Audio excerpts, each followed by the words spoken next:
chorar. Que você seja sempre jovem, mesmo quando o tempo passar. Que você tenha sempre esperança, mesmo quando o sol não nascer. Que você ame os seus amigos, mesmo quando sofrer. Que você jamais deixe de sonhar, mesmo quando vier a fracassar. Que você não desista de caminhar, mesmo quando errar. Ser feliz não é ter uma vida perfeita, é usar os erros para ser sábio e aprender a caminhar. Ser feliz é agradecer a Deus pela vida. Ser feliz é ouvir sua voz dizendo: nunca desista.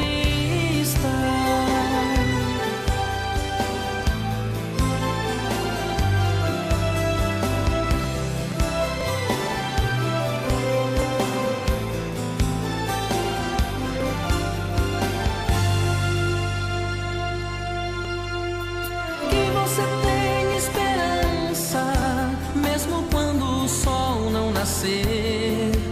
Que você ame os seus amigos, mesmo quando sofrer. Que você jamais deixe de sonhar, mesmo quando vier a fracassar. Que você não desista de caminhar, mesmo quando errar. Ser feliz não é ter uma vida perfeita, é usar os erros para ser sábio e aprender a caminhar. Ser feliz é agradecer a Deus pela vida. Ser feliz é ouvir sua voz dizendo: nunca desista. Ser feliz não é ter uma vida perfeita, é usar os erros para ser sábio e aprender a caminhar. Ser feliz é agradecer a Deus pela vida. Ser feliz é ouvir sua voz dizendo: nunca desista.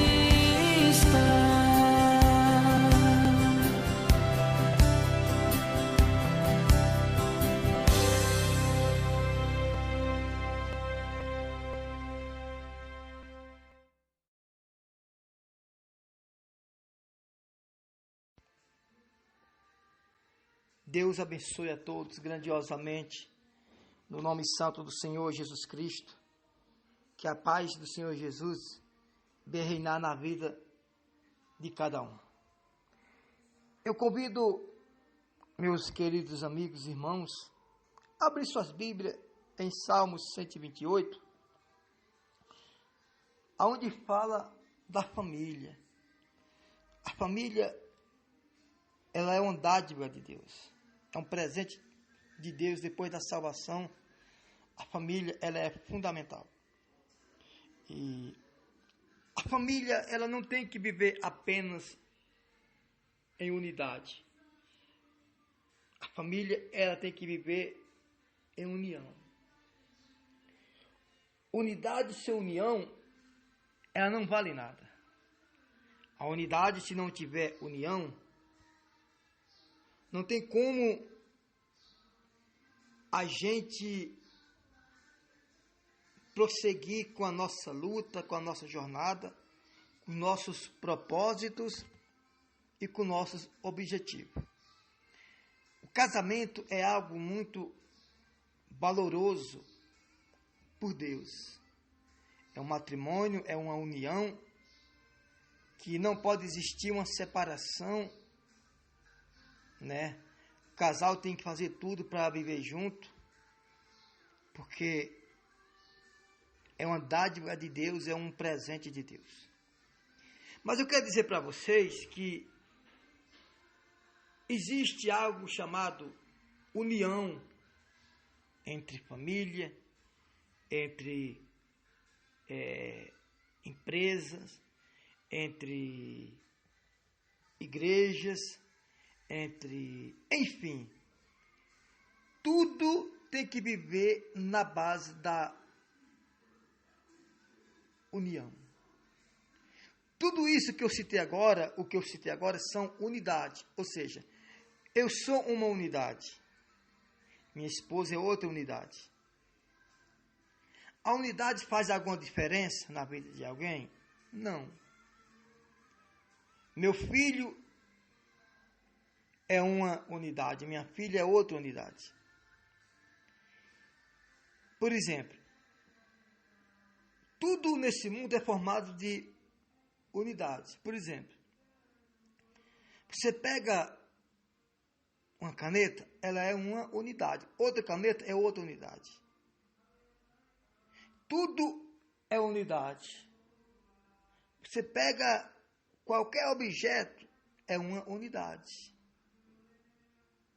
O Brasil, nós temos quase 200 milhões de habitantes. Ou seja, quase 200 milhões de unidades. Porém, falta nessas unidades, falta união. Porque a união, ela é quem faz a diferença. A união, ela que faz a diferença. Ela que faz o sentido das nossas vidas prosseguir em paz. Porque o que é unidade? Terminei de dizer, são vários tipos de unidade, ou seja, vários tipos de pessoas, vários tipos de objetos, vários tipos de tudo é uma unidade. Ou seja, o número 6 são 6 unidades. E o ser humano, ele vive em unidade. Porém, essas unidades, às vezes, não têm união. Por exemplo, o casamento é 2 unidades.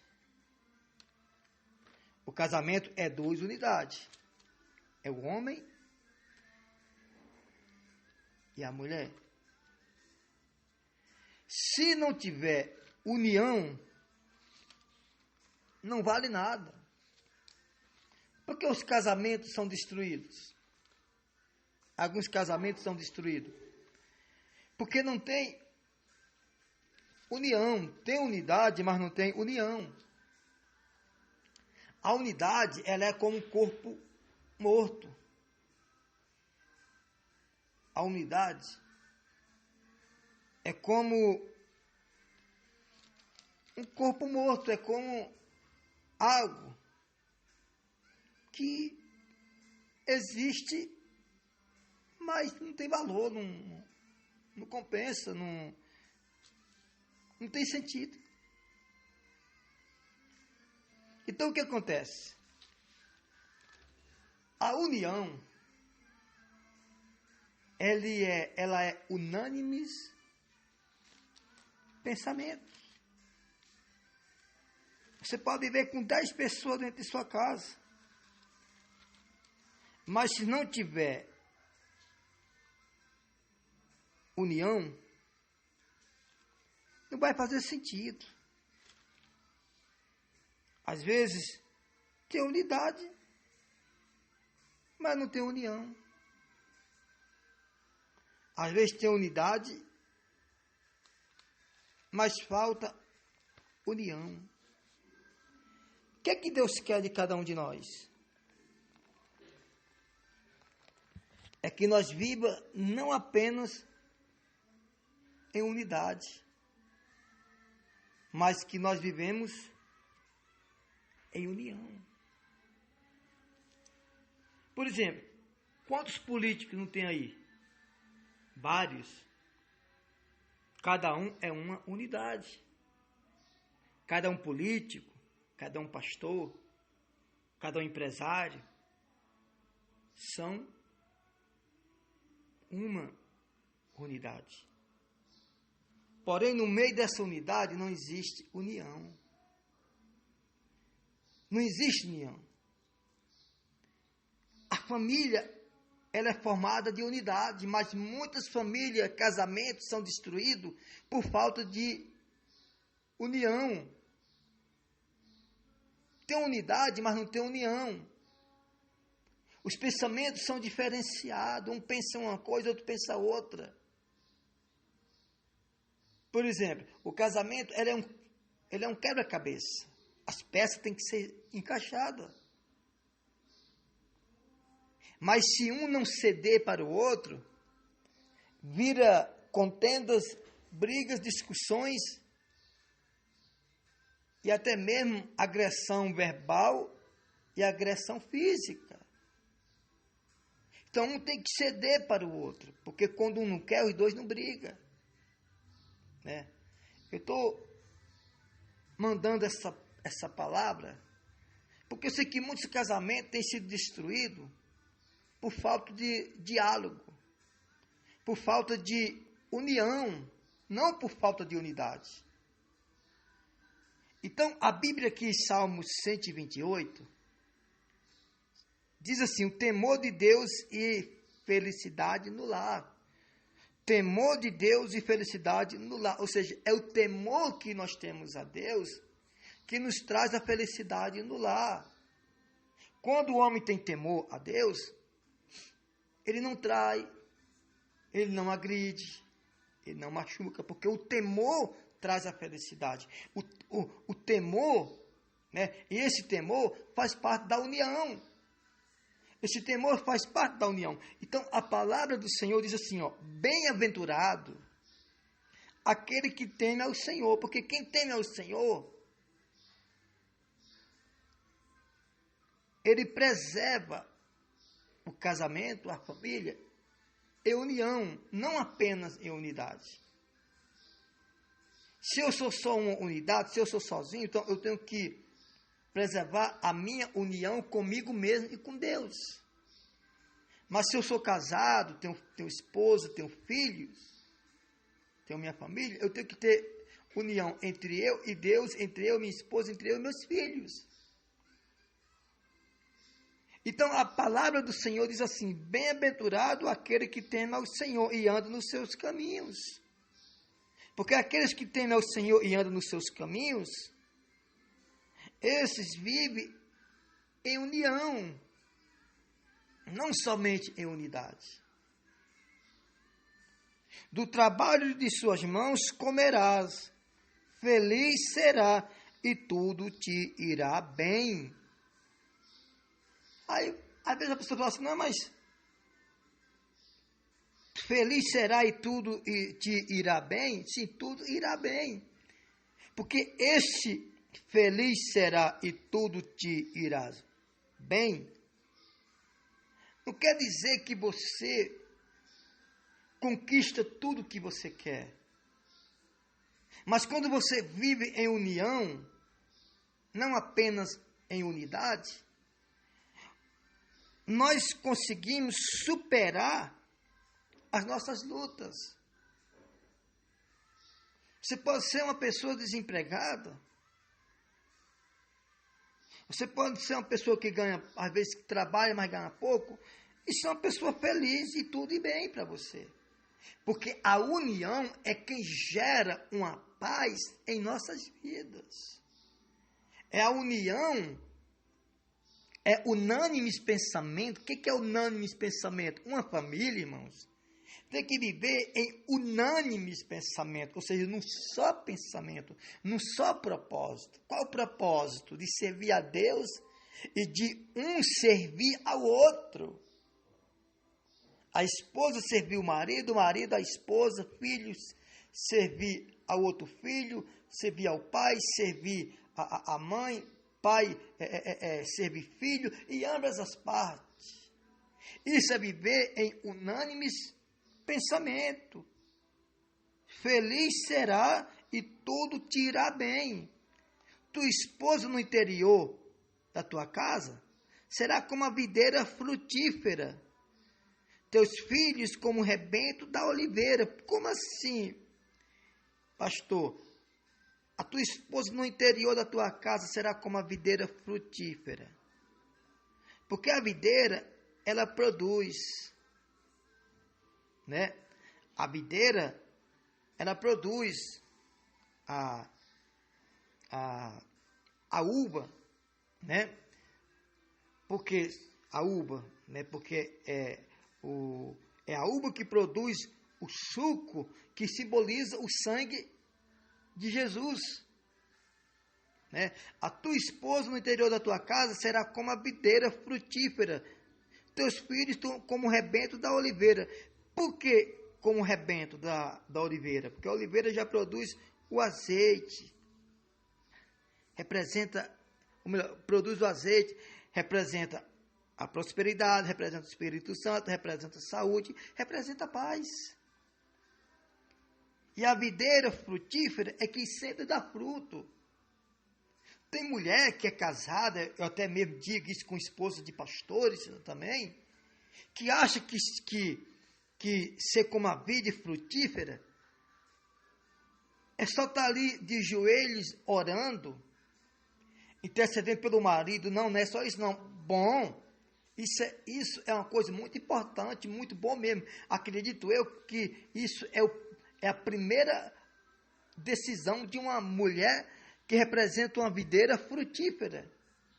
Mas, às vezes, a esposa de determinados pastores ou de determinados homens termina a sua oração ali, levanta e pronto, estacionou. Ela acha que a função dela é só orar pelo marido de joelho e pronto, acabou. Terminou a oração, acabou. Não. Você tem que entender que se você tem um marido para cuidar, você tem uma família para cuidar. Você tem você tem uma conta a prestar para Deus do seu marido, dos seus filhos também. Não é só o homem que tem essa responsabilidade. Lógico que a do marido é maior. Mas eu quero dizer para você, esposa de pastor, de bispo, ou de obreiro, ou você que não é esposa de nenhum pastor, de nenhum bispo, nem de um obreiro, mas é esposa de um homem trabalhador, de um homem responsável, um homem de grande responsabilidade. Eu quero dizer para você que a sua função não é somente estar ali de joelho com ele, não. Isso é o primeiro lugar. Mas seu marido precisa comer. Seu marido precisa do almoço, de uma janta, de um café da manhã, de uma roupa lavada. E às vezes, você pode até pagar uma funcionária doméstica. Você pode pagar uma secretária doméstica. Mas às vezes o seu marido quer comer uma comida feita por você. Às vezes o seu marido quer vestir uma roupa lavada e passada por você. Quer comer um bolo feito por você.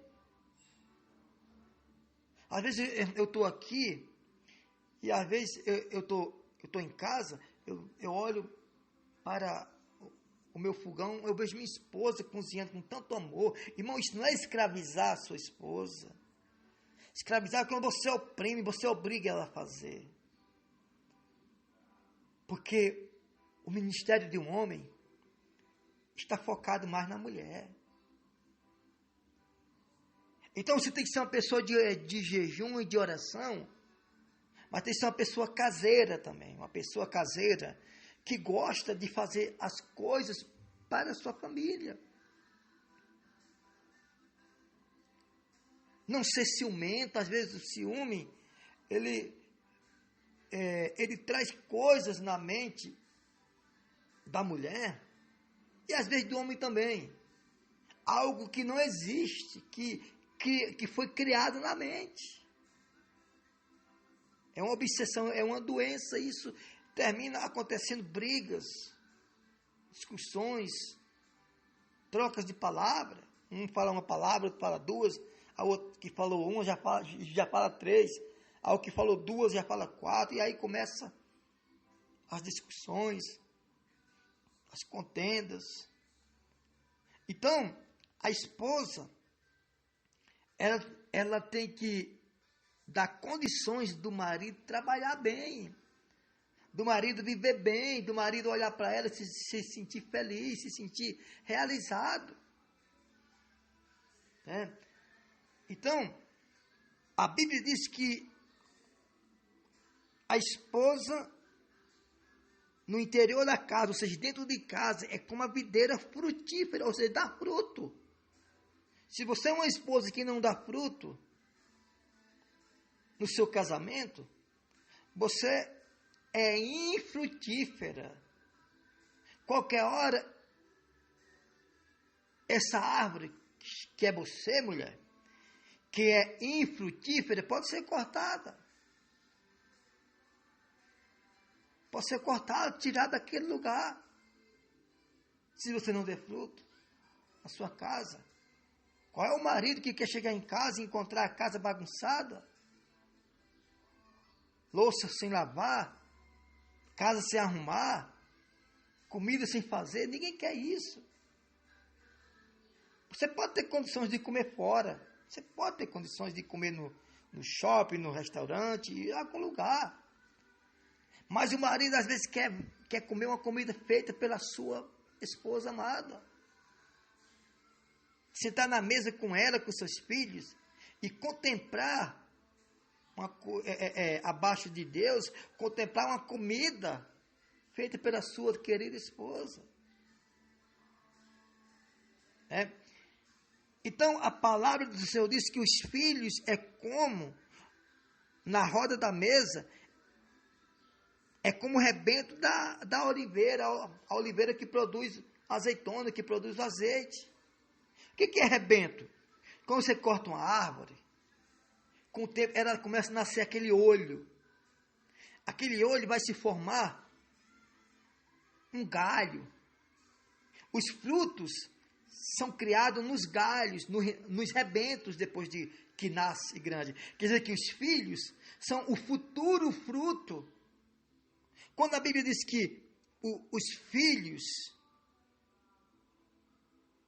será como rebento na roda da mesa, é porque representa o futuro. Rebento não é um galho, é um futuro galho, que vai produzir fruto. O fruto só dá no galho.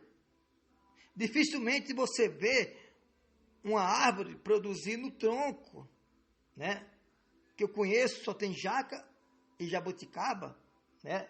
São poucas árvores que produzem no tronco, os outros produzem nos galhos, que anteriormente eram rebentos.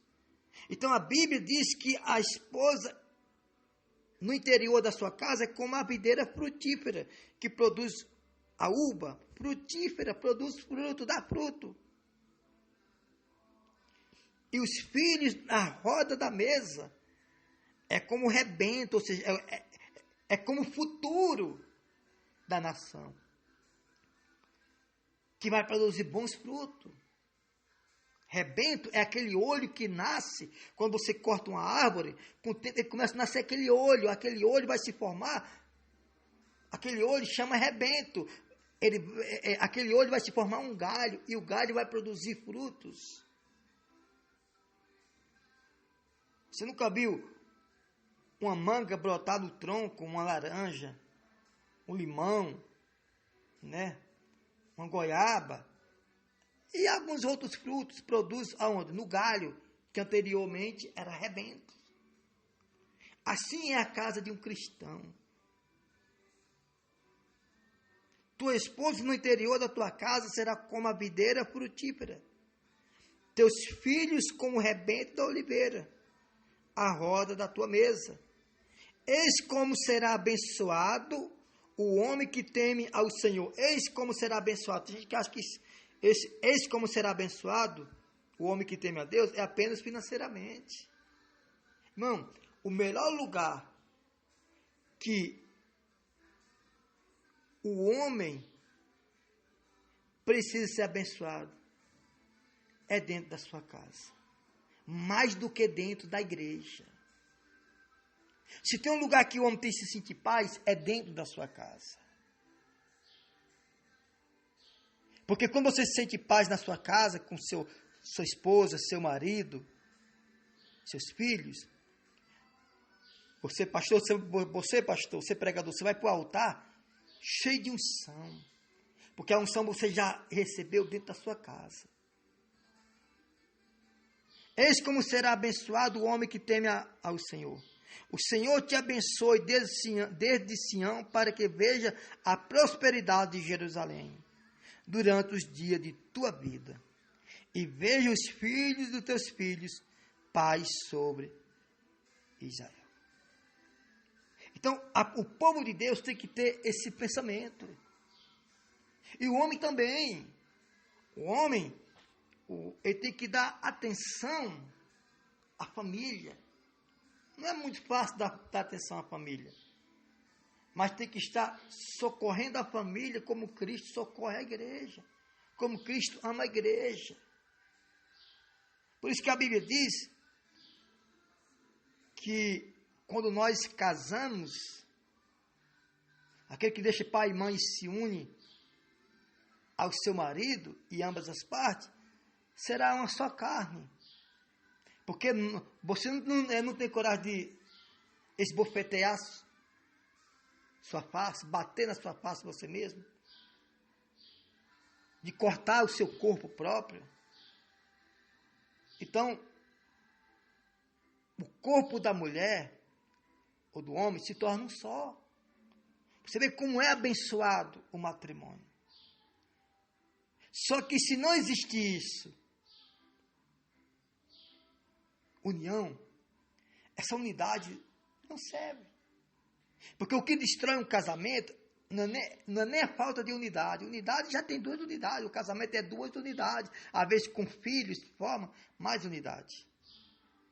É falta de união. Então aqui em Salmo 128 está o caráter de um lar de um cristão. Salmo 128 está o caráter de um lar cristão. Agora vamos lá para Atos dos Apóstolos, capítulo 4, versículo 23. Atos dos Apóstolos, capítulo 4, versículo 23.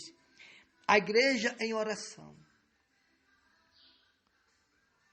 A oração, ela representa a união. Nem todos que estão na igreja são união, é união. Nem todos que estão dentro de um lar, de uma família, são união. Mas tanto a família como a igreja são unidade. Tanto a família, um lar, tanto a igreja, são unidade. Mas não são união. A união é algo de pensamentos iguais. Não, mas não tem como nós pensarmos iguais. Não, eu sei. Mas quando se trata de uma família, quando se trata de um crescimento familiar, espiritual, tem que ter uma união. Ou seja, tem que ter unânimes pensamento, unânimes propósito. Olha o que a Bíblia diz aqui em Atos 4, 23. Uma vez soltos, quando Pedro e João foram presos, Pedro e João foram presos aqui no capítulo 4, uma vez solto, procuraram os irmãos e lhes contaram quantas coisas lhe havia dito. os principais sacerdotes e os anciãos. Ouvindo isto, unânimes levantaram a voz a Deus e disseram: Tu, soberano Senhor, que fizeste o céu e a terra, o mar e tudo o que nele há. Unânimes, ou seja, um só pensamento, um só propósito. Nós temos que viver em um só pensamento.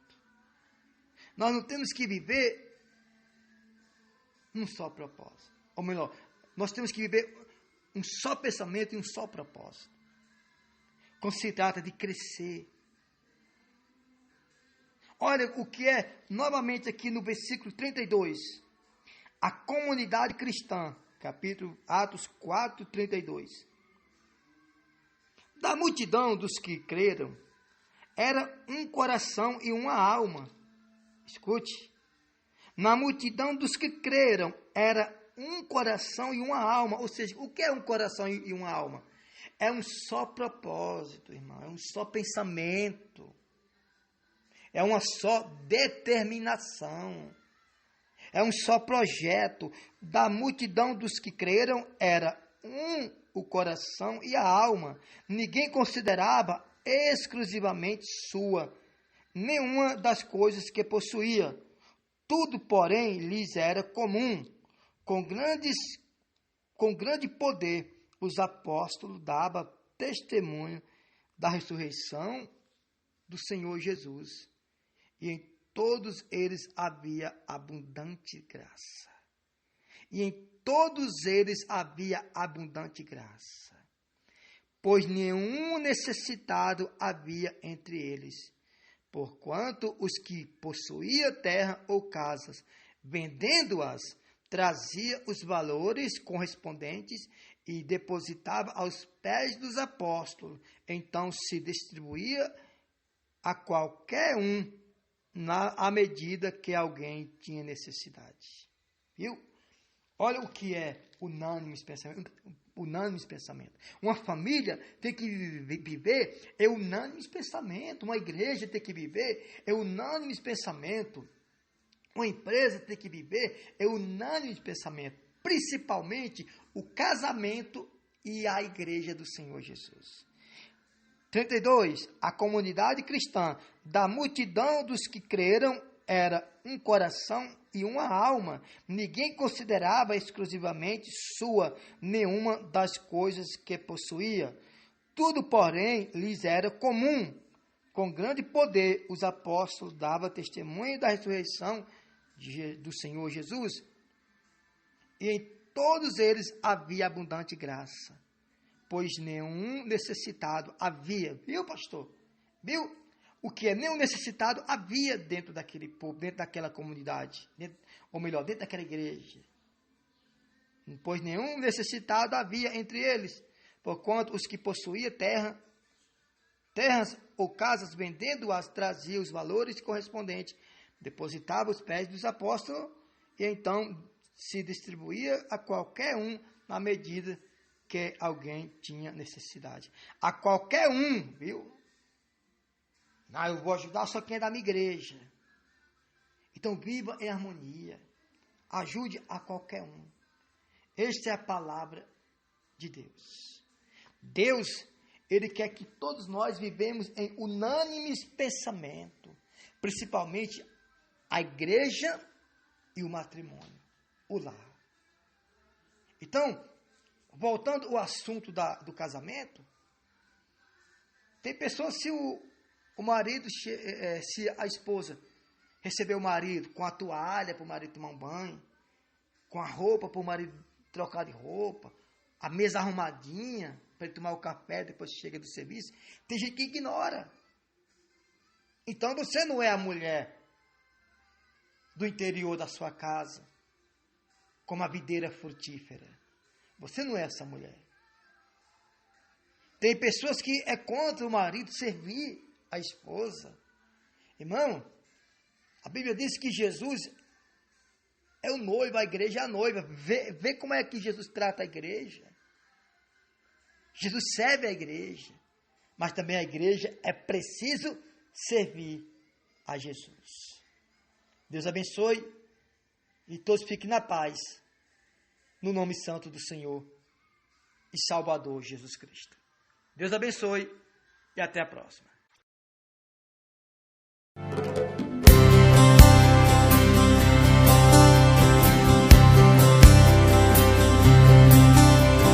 Que você seja alegre, mesmo quando vier a chorar. Que você seja sempre jovem, mesmo quando o tempo passar. Que você tenha sempre esperança, mesmo quando o sol não nascer.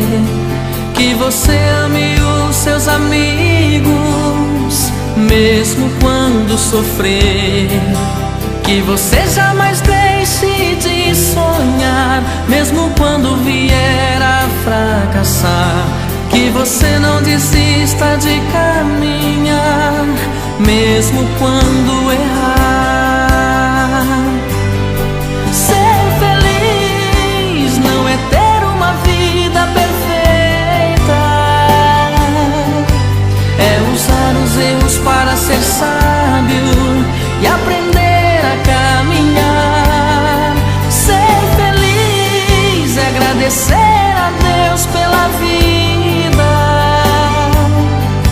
Ser feliz é ouvir sua voz dizendo: nunca desista.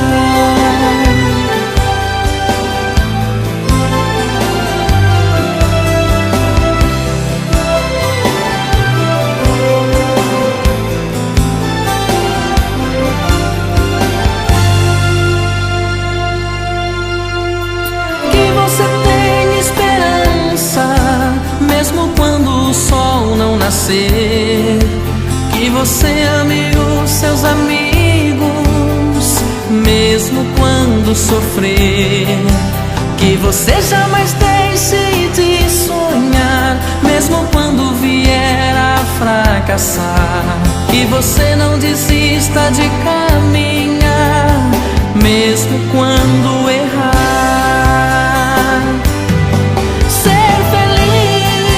Não é ter uma vida perfeita, é usar os erros para ser sábio e aprender a caminhar. Ser feliz é agradecer a Deus pela vida. Ser feliz é ouvir sua voz dizendo: nunca desista.